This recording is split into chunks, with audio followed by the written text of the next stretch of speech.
Hey guys, my name is Danny and I'm your life and relationship coach. And today I wanted to talk about something that I get asked all the time in my one-on-one coaching sessions, in my email box, something that I hear all the time. And the primary question that I get is, what if my ex contacts me during a no contact?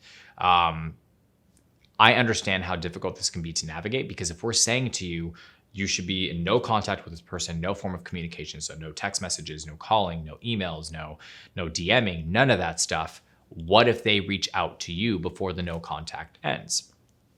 And usually I like to put the ball in my client's court. And it's not that there's one particular answer, right? So there's no right answer, there's no wrong answer. It really just kind of depends on where you are emotionally at that time. We always advise 30 days at least of no contact, right? And for some people, they have to go beyond that 30 days. So maybe a month, maybe 2 months, maybe 3 months, whatever they are most comfortable with. But the primary thing that I like to check in on is, where are you emotionally? Are you emotionally capable of handling a conversation with your ex? You know, the point of going into a no contact is that you are being triggered, you are emotionally raw, you are feeling incredibly hurt about the situation. So you have to pull away from that situation in order to begin to heal, in order to have the space and the time to process the feelings and to get to a place where you're kind of recentered and regrounded again. And if your ex reaches out too early, before you're even ready to speak to them, the natural inclination is going to be to want to respond, right? You're going to want to respond right away. Like, oh my God, my ex reached out to me. That's a really good sign. Because the strategy of no contact is to be able to create some space for your partner to miss you, right? So that you can get them back. But if they reach out to you during a no contact, then in your mind, you're like, okay, they obviously miss me. Like, we don't have to go through the 30 days. Like, we can just end it now and we can just, get back together. It doesn't always work out that way. And the reason why I say that is because if you respond too early and you are not emotionally ready, you will fall into the same trap again. And it will actually, it'll push you back a little bit further from your goal, right? And this has happened time and time again with clients that I've worked with, where, I've recommended a 30-day or a 2-month or whatever the case may be, and they reach out too early, or their ex reaches out early and they respond. They get back into a pattern of communicating, but they have not resolved their emotional issues. They have not gotten to a place where they feel comfortable enough to be able to really navigate or manage those triggers and those emotions. They end up fighting, and then they end up, not talking again. And then you have to start the process all over again. And I've said this before, a no contact sucks. There is no way around it. It's not easy because you're so used to being in contact with your ex. So committing to the process and saying, no, I'm not going to do this. Now, there are a few exceptions to the rule that I would say, okay, it's okay to reach out or to respond to your ex if they reach out to you during a period of no contact.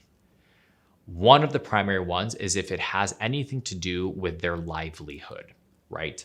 So let's say, for example, you guys shared a banking account and they need access to the account to be able to pay their rent, but you have the password.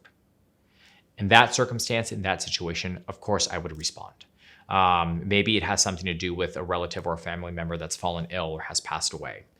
Of course, it's okay to respond to a situation like that. You've built a life with this person. You've been in a relationship with this person. You've built a bond and a connection. So that doesn't mean that you have to be cruel. But again, I'm just cautioning you against trying to open the lines of communication too early. But again, gauging how important it is to respond. And even when you do respond in a circumstance like that, let's say, for example, they are wanting to have access to the account so they can pay their rent.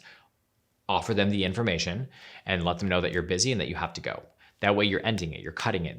There's no way for them to be able to really kind of go past that, because you've made it very clear that there's not going to be any further communication after that.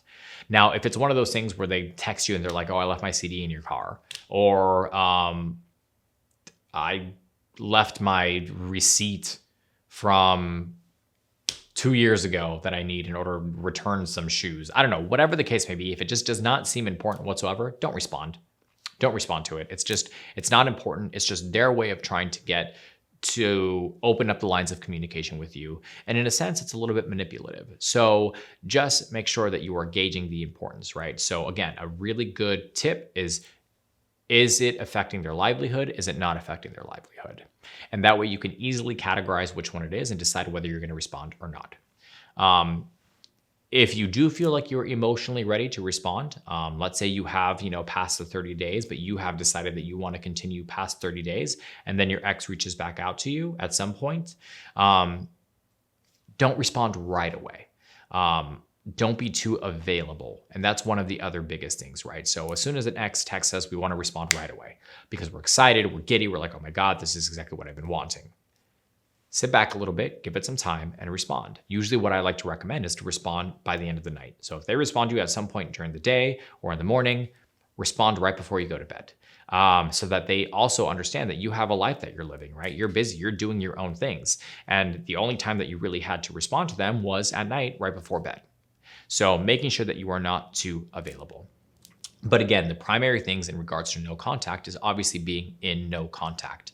But as I said, it is okay to gauge whether you want to respond or not based on A, is it affecting their livelihood? B, is it not affecting their livelihood? And C, are you emotionally capable and ready to actually have a conversation with your ex without being triggered?